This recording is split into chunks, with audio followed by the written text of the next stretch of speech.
Hi, I'm Jeanette at Make Sweet Memories. Thank you so much for stopping by.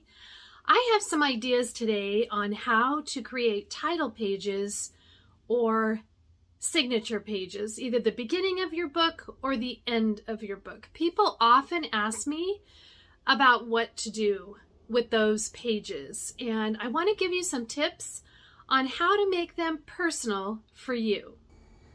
I'm going to start with the jumbo circle and how to create a round edge when using a border maker cartridge, which I did on the previous video. So you take something that's straight and you can use this jumbo circle, make a pattern, and then curve that pattern all the way around the edge.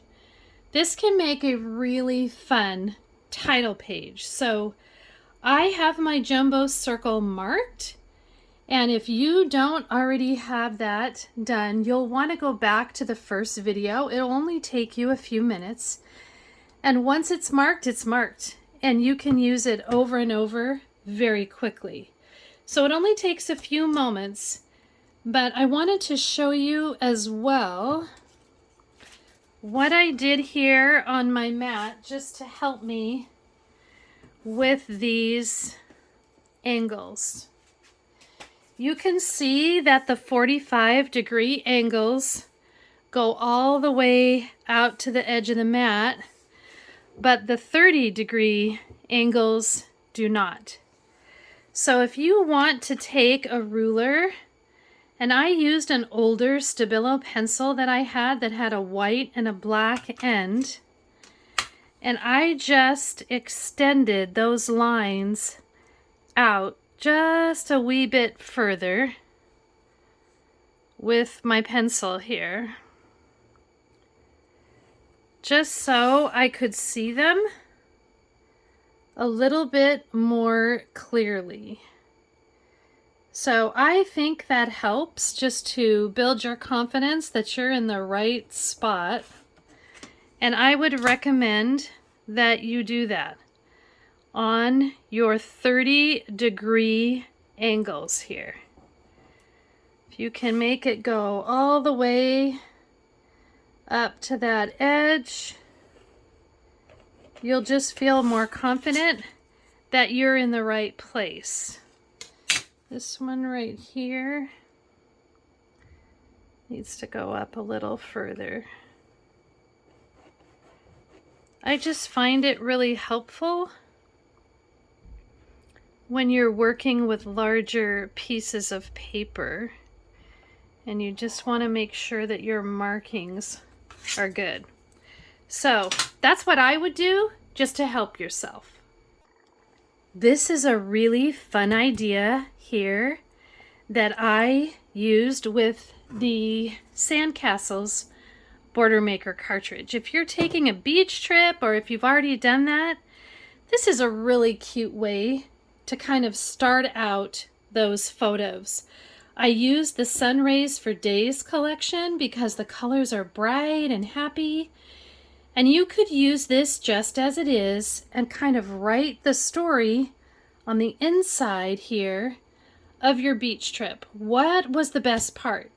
What were some of the crazy things that always happen on a trip? When you journal your own story, it creates more connection and meaning for those who enjoy your books.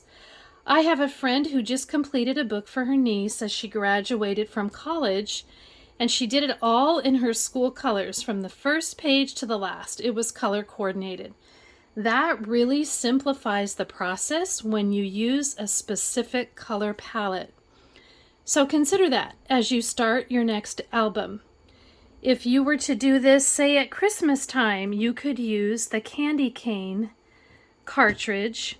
And if you have a busier background paper, then you could use a solid color cardstock to make your ring around there. But we've already done these with the border maker cartridges. What I wanted to help you do today is start experimenting with the border punches. I have a little tip for you. I kind of made myself some cheat sheets here. I cut out various size circles on my jumbo circle here, and I used a red blade, a green blade, and a blue blade, and I put them in different colors of scrap paper that I had. And then I wrote myself some notes on the front, because sometimes you do this and you think, yeah, I remember that, and then when you come back to it, you can't remember exactly what you did. So I wrote some notes for the standalone border punch on one so that I could remember, and then what I do for the border maker on another one. So as you're going through these videos, you might want to do that yourself. Just make yourself a little cheat sheet. You can always come back and watch the video, but you mostly remember it. You just need to know what increments that you need to measure at and what blade that you use, that type of thing. And if you write it down, then you can recall it very easily. Now the jumbo circle template comes with one of these sizing templates, and you can see where the template lies down on the black line and where it will cut with the red, green, and blue. But sometimes you want a size that's in between the inner track and the outer track with your paper. And so if you cannot get the size that you want using the jumbo circle, you can come over here to the Creative Memories circle cutter and adjust this to the size that you need right here. Like maybe you need about a 10.5-inch circle, and then you can use this to get the exact size that you want. So writing these things down right on my paper was a huge time saver for me. I don't want to make a mistake when I have a big, huge piece of paper. Sometimes I'm using a pattern that I just love and I don't have too much of it. So if I've already done this with some scrap paper, then when I cut, I'm not disappointed in the result. That being said, if you make a mistake or if your paper rips in a little spot, there's always a way to fix it. We can create a little embellishment cluster, lay a photo over it. You get the idea. So don't freak yourself out over this technique. Just go with it. But I have several different border punches here that I have used in the past and that I want to show you today how to use the border punches with this circle method. The first thing that I did here is line up my paper on each corner here of the mat, and then I took my red blade and I went around and made a cut. So make sure when you're cutting that it's through, and you can just lift this up and your template stays right where it should be. Okay, you can see your marks, your 90-degree marks there. So it's right where it should be. And what we're going to do here is we're going to mark it off in 30-degree increments. So it's kind of like a clock. That's what we're going to do. So I'm going to remove this carefully and take my ruler. And I do want to use this side of the paper, so I'm just going to make some light pencil marks here. And I always start with my 90-degree angles. And just mark it right there. Have it come in just a couple inches. And I'm not marking dark, I'm just marking right here. Okay, and now I'm going to do the 30-degree angles, which I can see because they're extending out right here on my mat. And you'll see that it's correct. if you have the markings at the end that look like a clock. Okay, so I'm marking here, and it's really easy to see. You're looking for the lines that are between your 45s, right? Your 45s go all the way out. So we're looking here for the two lines that are on either side of your 45s.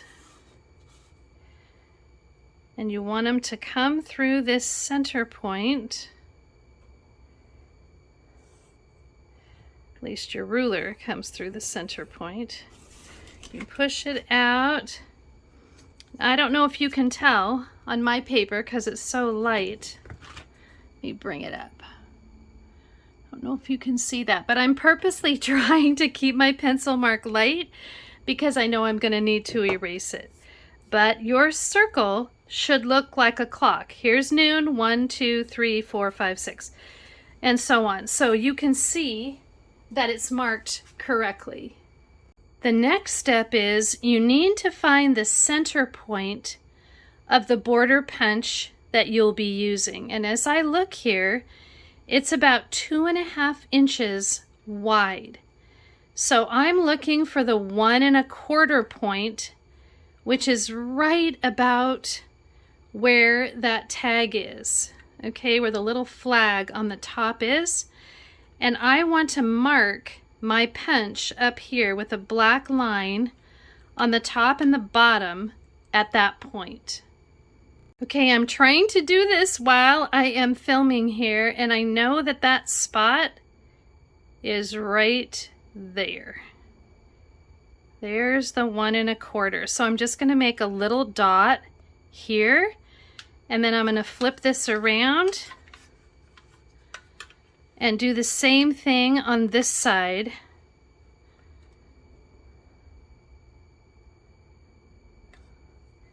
There's the 1 1/4. Okay, it's a little dot, which I can make a bigger dot when I'm not trying to hold this at the same time. So you could make a line or a dot, but it helps you to be able to line things up if your punch is marked exactly in the center. Okay, here's what your border punch looks like. You need to release it right here so that it pops up. And then we're going to do the same thing that we did before. We're going to slip the paper in to that line. And we are going to line it up right there.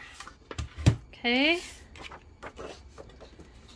And the only difference here is we're not going to skip.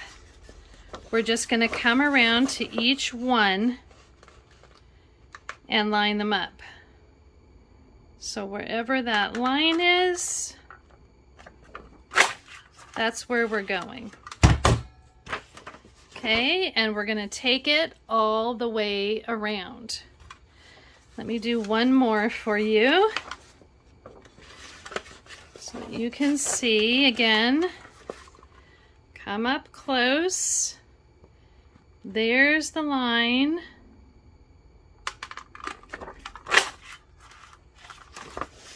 There we go. Okay, it's looking cute.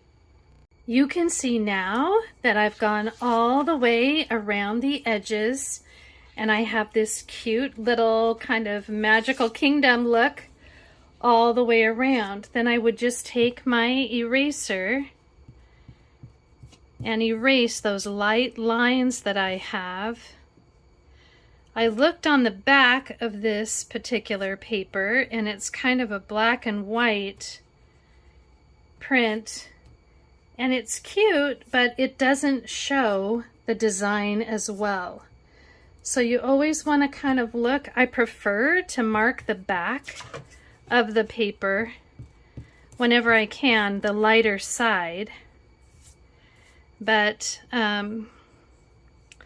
it just didn't work for this one, so I had to do it on the side that I'm looking at here and then spend a little time erasing. But if you can flip to the back side, you don't even need to do this step. You can move right past it. There we go. But look how cute that turned out. See the flip side? It's a cute pattern, but you can't really see what this is, right? This shows your design so much better. Now I can see here that I still have some wedges. You might not have even noticed that, but there's still some little parts that you need to take your scissors and kind of scoop out right here.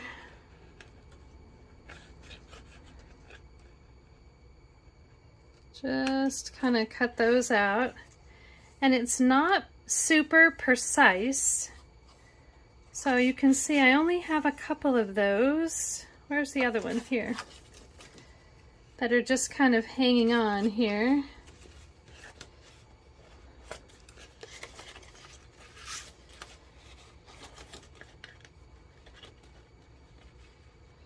Just get that out of there. I didn't have many. There you go. All right. It's a clean looking center. So this would be a fun place to cut a piece of ruled paper and journal your story.